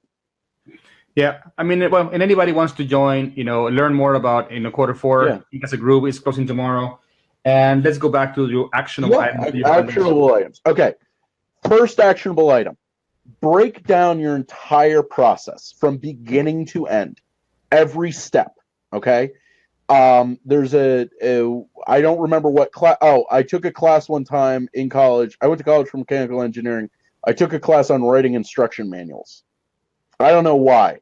But the first thing we had to do is we had to write how to tie your shoes. Okay? Now, you've tied your shoes before, right? Well, try explaining it to someone because it does not make any sense. I still buy my son Velcro because I haven't been able to explain it. But you can't even show your son. Imagine having to write that down. Okay? Well, do it that way. And okay, we know the FBA process. I mean, literally from unload the van, bring it in, organize it, de-sticker it, polybag it, add it to inventory lab, put it in the box, do the box contents, seal the box, take it to UPS. All of these steps, okay? There's so many steps. In merch, you come up with the idea, you write down the idea, you send the idea to your graphic designer. Your graphic designer designs it. Then you take it, you upload it, then you put the keywords in, then you put the description in. Then, if you want to advertise it on social media, you take it, you find the hashtags that are good, you upload it to the account. I mean, all these steps. Instead of looking at this big, massive thing, which is merch or FBA or any business, you need to look at the small steps. And then you can outsource those steps very, very easily. Okay? It's difficult to outsource a merch shirt, a merch business. That's a big thing. It's difficult to learn to do. But none of those steps are difficult. Okay? And when you outsource not easy to do steps, it's very easy to do. I mean, that's got to, and then you can, like I talked about making YouTube videos. Okay? So we can, make, if you want to know how to do your keywords, you can make a video on how to do keywords and then give somebody those directions and so on and so forth, so it makes it very, very easy to break down, very easy to then look at what is and isn't working, look at benchmarks that you want to set for yourself. If you hire a graphic designer, you're paying them by the design, and you send them 15 shirts and it takes them 2 weeks to make it. That's not a very good setup. You want that to design that turnaround to be much faster. So you can then start to look at your business that way and look at the steps that aren't working. Okay. A few weeks ago, I was having a major issue in my business where I was shopping so fast, I couldn't get inventory out fast enough. Okay. So I looked at it. I said, oh, this is the problem. I hired an extra employee, okay, to just get us out of this rut that we were in. And then once we were out of that, I was able to get my business in the direction it needed to go. That happened to me last year when I grabbed my first Amazon loan. I had all of a sudden I had twice as much cash flow, but I didn't have twice as many hands. So I went and outsourced like crazy. When I came home, I made I had a funnel and too much product and so many just enough time to get it out that actually. A lot of the product that I had bought my scanner actually, got flooded that I had to hold, now for a couple more months to send. That I created myself in a situation now I was paying very high interest because Amazon loans are very expensive, and they don't give you a lot of time to pay for them. So I actually, instead of growing my business, I actually had a business decrease, because I had a problem. I had to hold more product. I had to start making decisions that I wasn't making, and I said, you know what, I grew too fast. So it's one of those things that yes, you have to plan growth as well. Like everybody here who happens to merge, they're overwhelmed because today you're in 25, tomorrow you're in 100, then you're in 500, then you're in 1,000, and then it gets into the overwhelming situation where you're like, I was uploading 2, now I'm uploading 10, now I'm uploading 20, now I'm uploading 40, and were you prepared to, to create all that many designs? Were you prepared to, to upload that many designs? Was this a side job after your regular 8 to 5, and now you're overwhelmed that you started, not paying attention to your business, and you start going into infringements. You start going into, bad quality, listings. You start going into bad quality designs, and you start just going sloppy. And so you have to start planning growth. And so writing a process can actually help you find those situations where you're like, okay, maybe today I don't need this, but at some point I'm going to need it. And you have to start saying, when do I think I'm going to need it when I go to this level? And also, when you break down and compartmentalize the designs, or I'm sorry, not the designs, the whole process, you can look at, where your failings are. If you tier up and, next thing you know, you can upload 20 designs and you were used to uploading 10 designs. Okay, well, if you don't have enough designs, well, you can say, oh, well, time to find a new graphic designer. My old graphic designer can't keep up with me, and then that's easy enough. And then, okay, so now you're outputting double, and now the person that's doing your keywords for you, well, they're not doing it fast enough. Okay, time to get a new person to do, and an extra person or a new person that's more efficient, or, hire an extra person. And then, oh, well, I'm going to try this new niche out. Time to hire somebody to make that Instagram account for me and do all that stuff. So it's pretty easy when you break everything down and look at the small steps to figure out what the problem is. Real life example from FBA. I have a cargo van now. I have an E250 extended cargo van, a huge, creepy white van. But I used to drive around a Passat. Well, tonight I went out to Kohl's and I spent almost $5,000 at a Kohl's on toys in a couple hours. Well, I couldn't do that in my Passat. I'd have to drive back and forth and make a bunch of trips. But in my cargo van, I could. And so I knew that bottleneck, okay, of having too small of a vehicle, and I removed it. And as I go along, I remove the bottlenecks from my business. Really, the biggest bottleneck is me. I'm very lazy. I say this. No, but I joke about it, but I'm not joking. Like, I'm not a hardworking person. I'm very smart about what I do, but I don't work very hard. Okay. So, and that sounds crappy. I do work very hard, but the thing is that I like to work hard on what I want to work hard on. I don't want to work hard on taking stickers off things and putting poly bags and things and stuff like that. I want somebody else to work hard at that. I want to work hard at finding things to buy. I want to work hard at, finding sales and finding, where the money should go. That's exciting to me, because that's one of the things that people don't realize. You work hard at what you want to do. You know what I mean? If you enjoy graphic design, you're going to be a great graphic designer. You probably should not outsource graphic design then.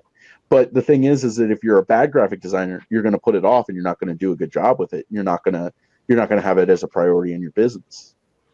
Yeah, I mean, for example, right now I had a bunch of clearance products that I bought during the months that I was waiting for today, and I didn't want to remove the stickers, because I didn't want to forget how much I paid for that stuff. So when I was removing the stickers, with this toy, I realized that I had 3 different workstations, and I was coming back and forth. This is a heat gun. I was going back and forth to different to get the gun. I just went to Harbor, Tools, and for $15 I bought 4 of these heat guns, and I put 1 on each station. That saved me. You have an idea how much hours of work. Just having to walk, trying to get my heat gun and plug it again, because now I was doing with the oversized, or now I was doing, with plastics that I had to go slower, or I had to do something. Next year, I am getting somebody to do the stickers. I am not doing that anymore. I had never had so much product to go. Don't you have an 11-year-old? She burned a toy. That's why. That's what I asked her to stop doing it. You gotta be careful with the, with the heat gun as well. So no, you do. You can burn the paper as well. But yeah. Work smarter and harder, definitely. That's the name of the business. But that's the thing. I have a product that is coming in where I have literally bought hundreds of them, and they all have stickers on them. The thing is that is my time best spent taking stickers off things? Is my time best spent searching on social media for hashtags. What's my time best spent doing? And that should be the question you're doing. Every action that you do, no matter what business you're in, should be to move your business from where it is to where your goal is, or continue and sustain it along getting your goal. Talking about goal setting, if your goal is to make $10,000 a month doing merch, well, get there. Figure out what you got to do it. I mean, I never thought about, doing the stickers, outsourcing the stickers, because I had never had so much product to remove stickers from. But this time I had literally, about 3,000 products that had stickers, and it was just pain in the behind. Especially to stickers from stores like, the Ruby Tuesday started a pain, at Ross started a pain, Kroger started horrible. Walmart's, I don't mind the Walmart stickers. They're easy. Target stickers, they're rarely ever have stickers, but they're easy to remove. But there are stores that you're like, my Lord, they use crazy glue to attach them. Here's a question for you. Well, what's my ideal time flip? What's my ideal time frame to flip? Well, Rachel, I'm going to give a smart-ass answer. The second it hits the warehouse is the ideal. That's ideal. What's the best rank in toys? 1. Okay, but no. To answer your question, I have a mixture. I look at my FBA inventory as a stock portfolio. I have long-term holds. I have short-term holds. Okay, I have items that are very fast flips, maybe a little bit of a lower ROI. I have a product that I sell thousands of a month, but I only make 29 cents on each one of them. Okay, I mean, if I was making $29 on each one of them, I'd be a lot better. But I make 29 cents on each one. That's where I have my repricer set out. I don't always have the buy box, but when I have the buy box, I literally sell hundreds of them a day, and I just bought 1,800 of them, and that will last me roughly a month. Okay, that kind of stuff. Very fast seller. But I have an item. I have items that I'm buying for $9, selling for $55, and I'm selling a few of them a month. Not the best seller in the world, but I mean, that ROI though, you can't beat that. So, and I have an unlimited supply of them, and they're not a national clearance item or anything like that. I'll have them for years. So that's that portfolio. I make a portfolio of fast selling items and slower selling items. I mean, if you're like me, retail arbitrage kind of guy. I don't do much. I don't do a lot of online arbitrage. But you are like me, you're not gonna find sometimes enough product to flip right away. So sometimes like for example in January, I clear a lot of Walmarts that they went clearance, and I clear a bunch of them. I know a lot of this product is not gonna be flippable right away. Because it's going to be a nationwide clearance. So I know this is stuff that I'm going to be flipping on December, of this year. Everything right now I'm sending today, I bought probably in January and February, during those national clearances. I could have flipped them, but I knew that I could find enough product for me to flip to keep, my business growing, and do that. So it's a business decision at the end of the day, what you want to do with your money. If you can find product that you can flip in a daily basis, without having to hold, hey, that will be perfect. You have the resources for you to pack cheap on time every time. I mean, if you want to grow your business and stuff like that, I mean, and everybody comes down to how many hours you want to spend, how many employees you want to have, and how many money you want to make. And that is a question that only you can answer yourself. So yeah. Ultimately, it's what your goals are. There's some people that, that's one of the reasons why, like, I avoid hot Christmas toys, because the ROI on them sucks. There is no way I'm gonna buy the LOLs. There's no way I do. I will never do the pie face. I will never do, the Hatchimals. They're waste of time, waste of money, with huge gamble. You can find so many Paw Patrol, so many other toys that that you don't have to sacrifice, and if you lose pennies, no hundreds. What other actionable items? There are more actionable items here. Actionable items. So, break down the whole thing, and then start to look at the complexion of your business. The what defines what your business is, and this is true for any business that you're in. So, with merch, if you have a certain sense of humor, let's say you have you love puns, Okay, so just using that as an example. So if you just made shirts that are just puns, that's a marketable thing right there. You could do that.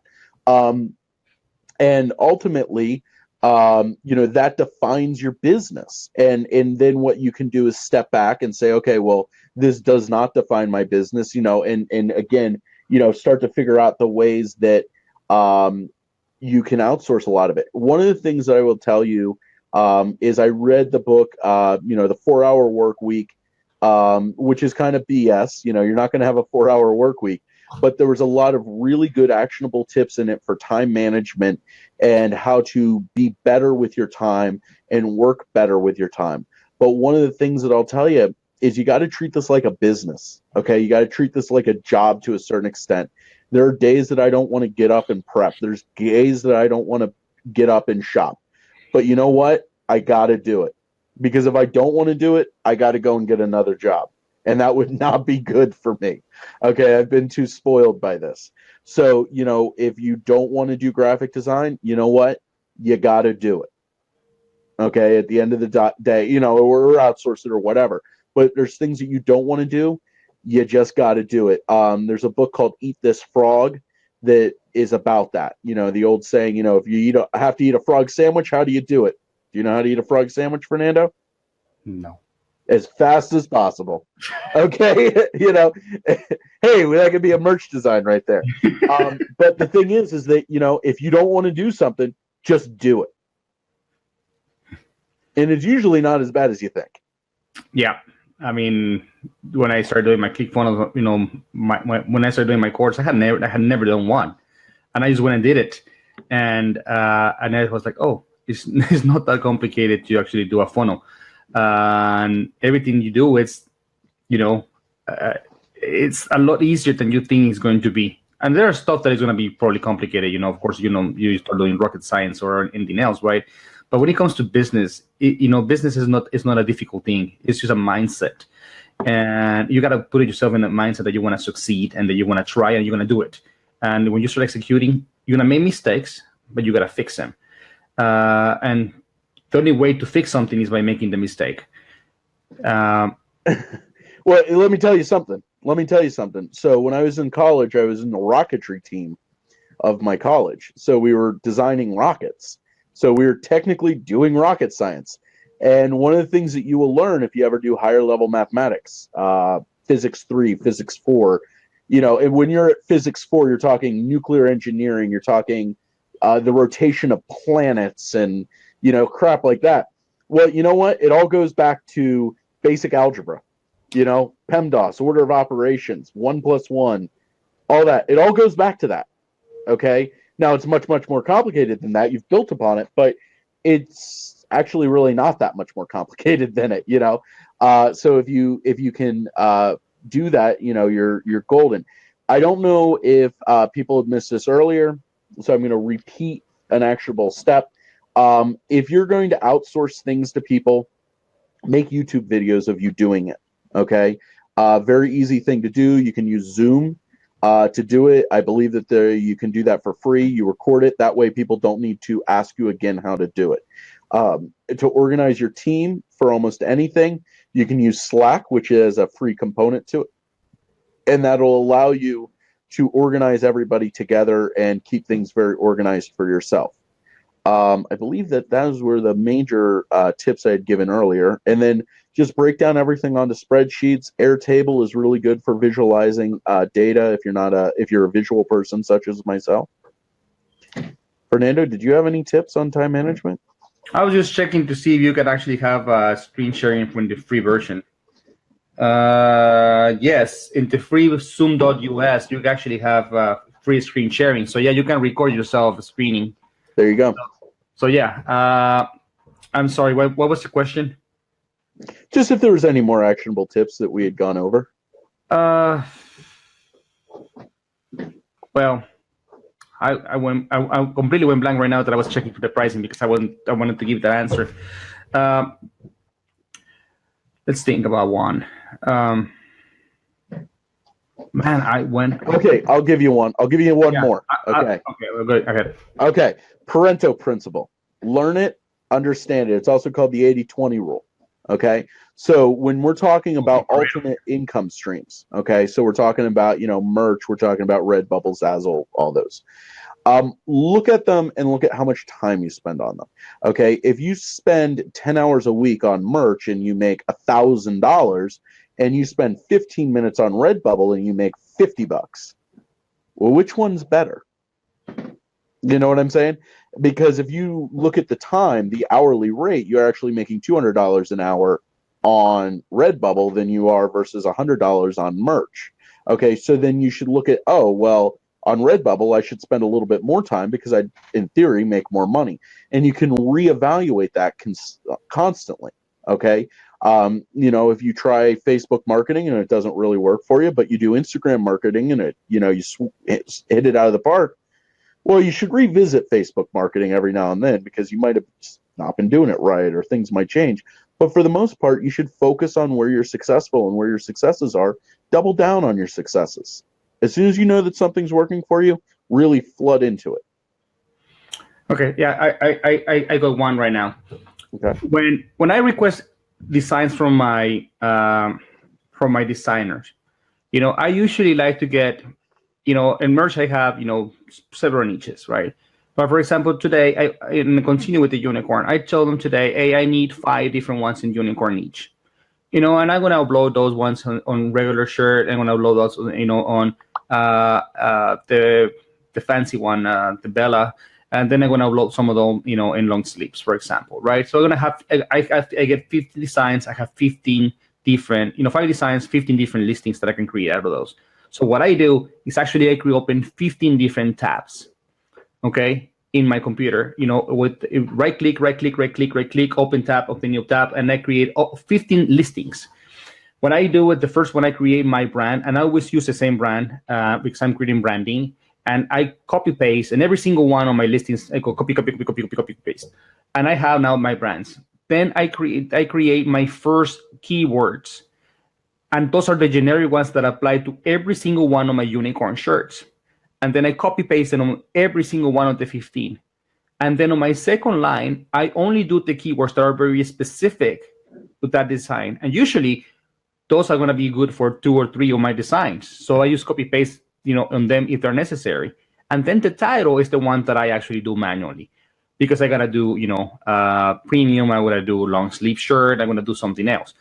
But I can create those 15 listings. If I get my 5 designs in the same niche, I can do them in less than 10 minutes. Whereas if you go and do one by one, it can take you 3 minutes to do each one, 3 to 5 minutes. So always try to get your designs in the same niche. Mm-hmm. Of course, you are in the low tiers. You want to have, better spread on, the products. But once you get into the 100 to the 500, I try to do those. I try to do it that way, and it saves me a lot of money, a lot of time. Another thing I do is I tend to ask the same designer for that niche specific. So I don't have to be communicating, with 2 different designers in one specific niche. So identify which one is, like, for example, if I'm going to be doing unicorns, it's a very feminine type of design. I want to use my designer that has a more feminine tendencies. Whereas when I want to do biker stuff, I try to get the one that is more, rough. The one that is going to give me more reds, the one that is giving me more light, because I don't want to spend my time training 2 different designers to think differently.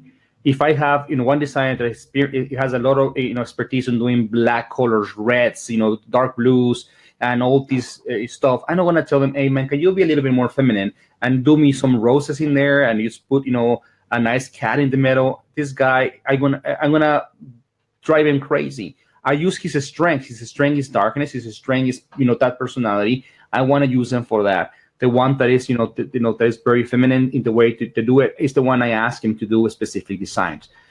Find the strengths of your people as well. Next year is selling. Yes, Rachel, you got to sell 100 shirts to get to the 500 shirts. and the money is being made once you get to the 500 shirts. When you have 500 shirts, you will start seeing nice checks.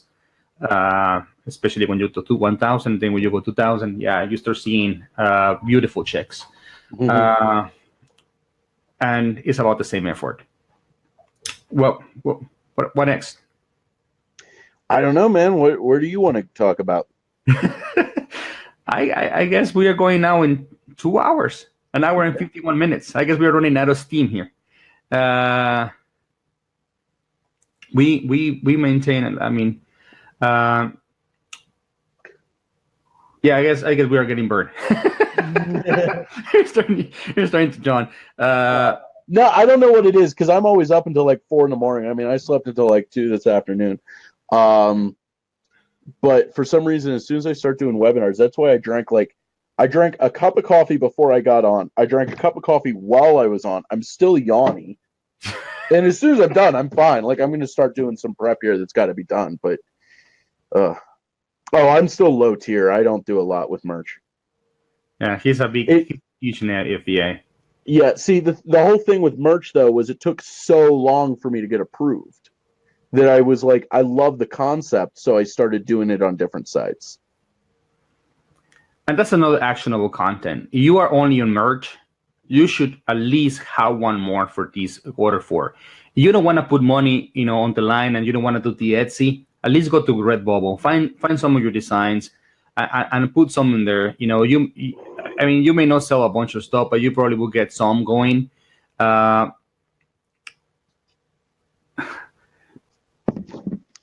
You want to answer that one?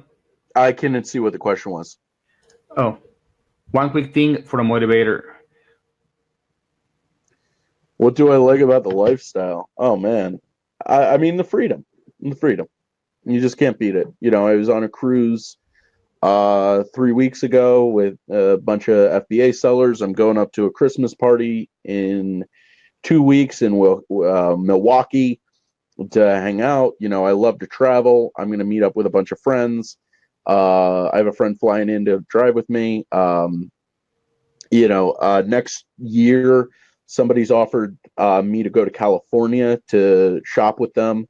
So I get to leave beautiful Pennsylvania winters. They're not beautiful, to go to California, which actually does sound very lovely. I'm going to go to New Orleans next year for shopping and for something that's yet to be announced. I'm going to be doing a lot of travel next year. I'd like to really spend almost half my year next year on the road, and that's what I love. I mean, mine is a little different than his. Of course, I have kids. If you follow me, you have seen my daughter photobombing my lives. I mean, right now it's very late; she's sleeping. But you see my lives. A lot of people that are here have seen him. My 3-year-old daughter is always here showing up. I actually work from home. She doesn't go to daycare. I actually have her at home with me because I worked for so many years in corporate, and I will travel and I will be gone, that I didn't enjoy my first daughter at all. I would come home at 7:30 at night, and she would go to bed at 8:30. 1 hour a day wasn't enough for me. My second son is now I get to take him in the morning to school. I pick him up at 2:30 from school.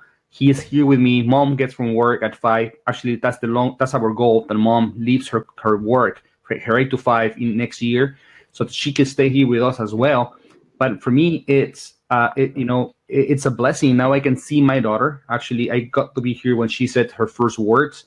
I was here when she made her first steps. I missed those in my first 2, and right now to me that is completely worth my, and I'm getting paid to actually be with them. And you know what though, that's freedom though, and it's a different kind of freedom, but it's also a stability and stuff like that. I got a phone call from my cousin that my aunt was sick. Okay, she had a heart attack and a stroke. 15 minutes later, I was on the road. You know what I mean? Those 15 minutes were spent with me packing a bag, and 2 hours later I was there. Okay, if I had a job, I would not be able to do that. Okay. By the way, in case anybody's wondering, she's fine now. But the thing is that you and it's the same thing. You know what I mean? Your daughter's extra cute one day, and you just want to hang out and watch cartoons with her. You can do that, man. You Oh, I know? do. Every day I watch Paw Patrol, I watch Peppa Pig, I watch, stuff like that. I mean, to the point that I'm fed up, right? But of Okay, those listen, cartoons. listen. Real talk here. Have you ever watched a cartoon while your daughter's not around? Oh yeah. I call it I toys. I mean, of course I do. mean, I'm wearing a Nickelodeon shirt, so Come on. I'm a grown up kid. I never grew up. I mean, listen. Yo Gabba Gabba is where it's at, man. I am into anime. I watch Robotech. I watch Zodiac Knights. I watch Dragon Ball stuff like that is what drives me. I mean, No, I love anime too. King of the Hill, my favorite anime. that is not anime, but I'll let you go with that one. Okay, that is Family Guy type of stuff.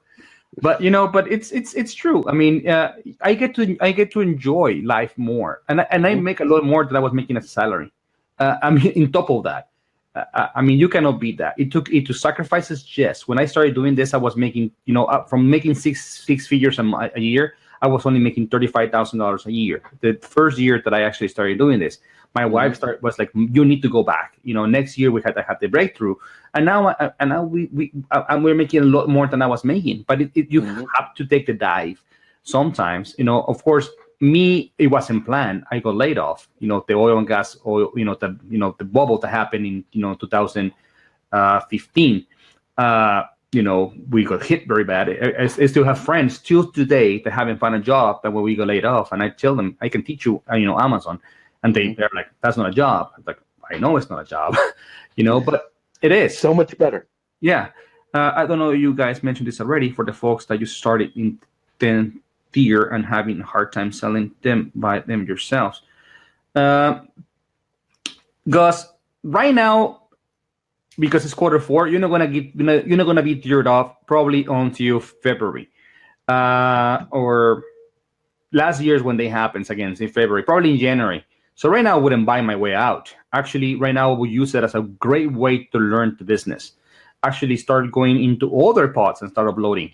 Now if it comes February and you haven't been geared up and you haven't sold the 10 shirts, and you still want to do this, yeah, buy them and get to tier 25.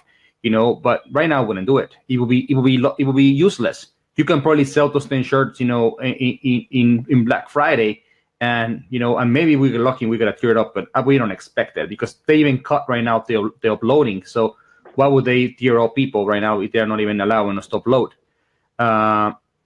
Yeah, but who is Mike Judge? Mike Judge, he wrote Office Space, King of the Hill, Okay. Beavis and Butthead. When I made a really dumb joke that I love Beavis and Butthead. Look.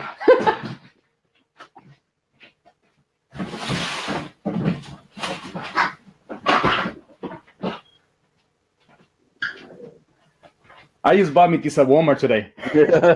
well, so I have a headshot that I use like when I'm doing a conference, and it's a picture of me holding a phone as a banana, or a banana as a phone. And in it, I'm wearing a Beavis and Butthead shirt, and I always love it because that's my headshot. It's a picture. My mom took it of me standing in her kitchen on like Thanksgiving Day, just me being a goof, and like everybody else has professional headshots, and they're all like this dumb crap picture. But mine's me. You know what I mean? It's just I'm a goofy. I like to be fun, and that's what I want. How old were you when Beavis and Butthead were out? You were probably like 5. I was. So I have a sister that's 10 years older than me. Oh, okay. And watched it, and it really. Another time that we're not in a webinar, I have a very specific story of how Beavis and Butthead ruined my life for about 10 years. Okay, probably. But yeah, because I was in college, when Beavis and Butthead was, like. I watched a lot of music videos that I had no business watching. MTV was actually about videos, was actually about music, and it was actually funny. And if you want really good T-shirt designs, I will tell you right now, if you go back and you watch Beavis and Butthead, probably the funniest thing ever is when they watch music videos. And me and my friend, they did a David Bowie song. It's called Butt Town. And they just sit there and they start making fun of it. And me and my friends, like, I didn't get it when I was younger. And now that I'm older, we just watched this video, and it is one of the funniest things ever. But you can, I mean, you can use those, and like I talked about earlier, if you missed it, using the old improv thing, if then. If that's funny, then this is funny. You can just build on any of those into really great jokes. And actually, that reminds me of something else right now. If you want to find good t-shirt designs, go to your photo books. Go to those photo books, like from the 80s, 90s, and you will find a lot of different, you can do some vintage shirts that are not copyrighted because they're just phrases. I have found, in my own photo albums, because of course I'm from the 70s. Mine are old. There and from most of yours guys. And I have found very good designs that I actually have converted into t-shirts. So it's something to say. My father was the king of very strange t-shirts. My father never wore shirts. So, I mean, he was always like dressy shirt, even always was wearing dressy shirts. I mean, he would never see him in a t-shirt. Very old fashioned, but I like my dad. Let's wrap it. We're already starting to talk nonsense here, and next we're gonna start talking about girlfriends and what happened, in a cafe. I want to thank you, Chris. It was very informative. 2 hours of full content, minus Beavis and Butthead. I want to thank all of you who have watched this video. I mean, we had quite a good number of people watching at the same time. I mean, I really want to thank you. This video is going to be uploaded, in my YouTube channel. You guys want to watch it later? I will put a link later in the group. And I still don't know if we're going to have a show next week because it's Thanksgiving. It's kind of hard to find anybody who has the availability. So I'll do it, man. We can do part 2. We can do part 2, but I'll let you know. Thank you very much, Chris. Any last words you want to say? No, man. I really appreciate having you on, and I hope I hope that this was helpful. If anybody has any questions, feel free to tag me in your group or PM me or anything. If you want to PM me, please add me as a friend. I get a ton. If you're not friends with me, I get a ton of messages every day of, I am Amazon Rancor. Please hire me. So you could get a little lost in that, but add me as a friend. If I see we have mutual friends, especially Fernando, I'll know who you are. Yep. And and go to his group, Superhero Sellers, if you want to learn more about Amazon FBA. And which other group are you on? I don't even. I'm in so many groups right now. FBA Master, FBA Today, Rockstars. You name it. The word FBA, and I mean, you see him. That's one of the groups he's on. I'm a very mild celebrity to a very small group of people. Yeah. Okay, man. I'll let you go. Thank you, guys. Have a good night. Have a good day.